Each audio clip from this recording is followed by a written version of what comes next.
Tyler, his story.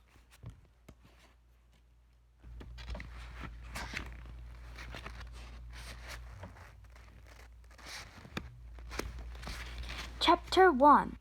It's a bomb, yelled Tyler. It's going to blow the place up. Get everyone out. He raced toward the lines of fizzing flame and sparks. Step on it, he shouted. It's a fuse. In front of him was the open trapdoor. Then he was falling into the dark space. His body twisted. His arm jerked.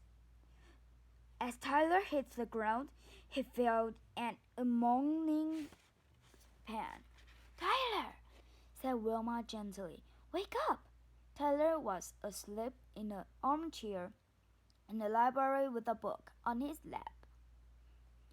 He opened his eyes. I was having a bad dream, he said. He began to rub his leg. I get this itch in my leg ever since the accident. Wilma frowned. What accident? Tyler had come to the time vault from the past. Who was he, and what was his story? Kipper was messing about Tyler's techno chair. He sped through the library as Nadine appeared in the doorway. Carry a chessboard set out in a game that was half finished. Oops, shouted Kipper. The techno chair skidded. Nadine's bird sprang aside, but the chess pieces flew off the floor. Kipper, you idiot! Nadine shouted. You turned our game. Kipper jumped out of the chair and began to pick up the chess pieces, and I was winning. Complained Nadine. Don't worry, Nadine, said Tyler. I'll put them back. I can remember where the pieces went. Tyler swore Meg. Nadine even crosser. You're too clever by half, Tyler, he shouted. And Kipper, you're just a pest. Now say sorry. Kipper threw the chest back on the floor. I won't. You are a pain, Nadine. Hey, stop it, said Wilma. We don't want any trouble in Time Vault. Chapter 2. Biff and Wolf were playing pool in the games room. Biff took a wild shot. The cue ball flew into the air. There was a tearing sound of Biff's cue rips along tear in the cloth. Biff, shouted Wolf, that was stupid. Don't call me stupid, said Biff heartily. At that moment, the link of Biff's pocket burst, and Link's went off too. An emergency? Biff gasped. The link was a high touch of communication dives. Biff snapped her open. Wilma had sent everyone a message. It read, Urgent meeting library in 10 minutes. Chapter 3. When everyone had arrived, Wilma said, This messing about has to stop. We're beginning to fall out.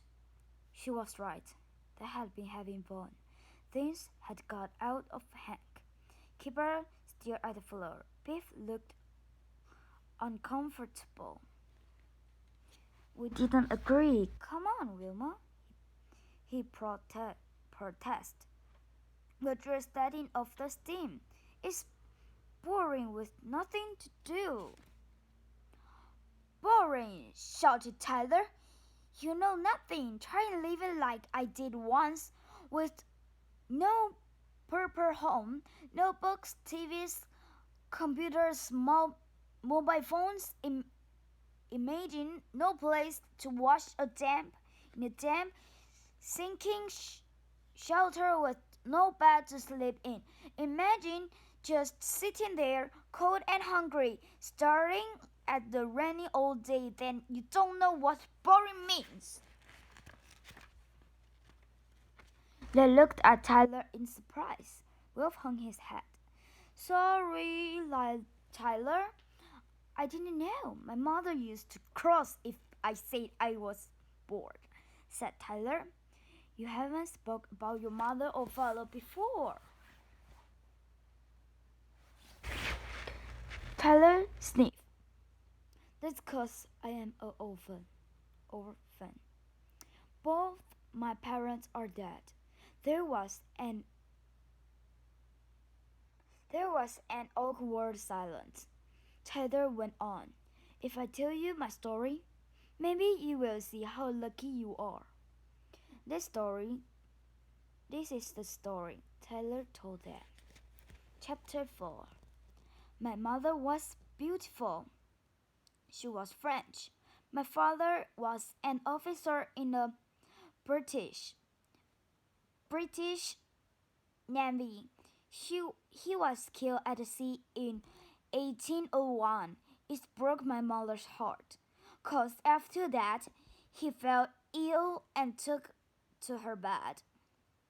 The night she died, he was having a job to breathe. I ran to get the doctor. I banged on his door and sobbed.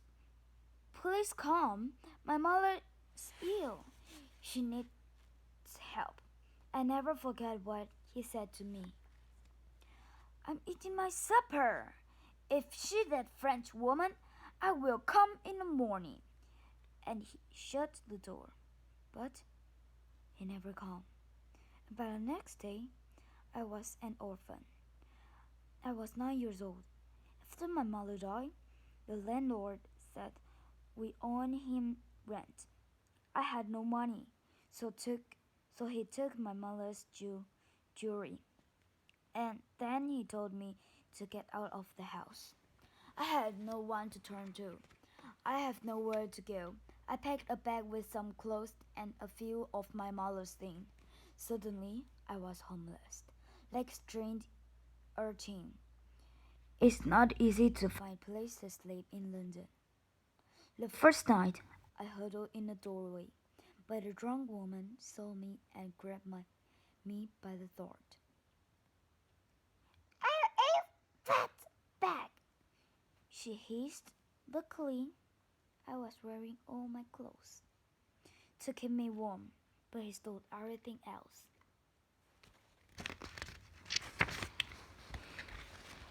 I was always hungry.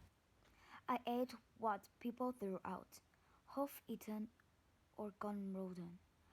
I soon met the street urchin. They were rags. Most of them stank. They had bad teeth and filthy, matting hair.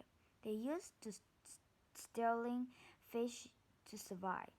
One of them told me the best place to sleep was up on the roof. It's safer up high, he said. You can keep warm if you had a hot chimney to warm your back.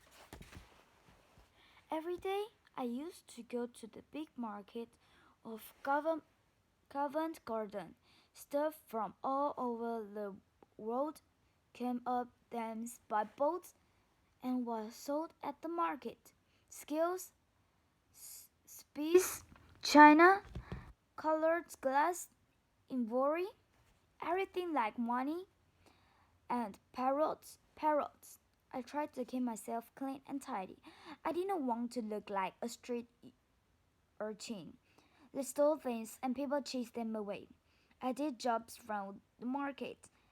I might get plain pan, pad with an apple or stale cake. Once a woman gave me a fortune. It was not much, but I bought a broken comb. Chapter 5. One day there was a bad news. It was 8th May in May 1803. Britain declared war on France. Napoleon armies was getting ready to invade England. I was reading about this in the newspaper when a man said, "I can't read, so I'll give you a fat thing to read that to me. I read it to you for a penny," I said. "How about a halfpenny?" he repeated. So I did. It was easy money. It was hard to keep warm at night. One day I stepped outside a big building called the Royal Foundation. It was where people went to read books and learn things.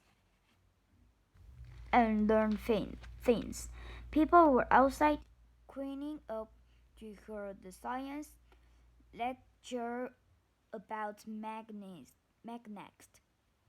"Is the lecture free?" I asked a man. "Yes, everyone can go in," he said. Good, I thought.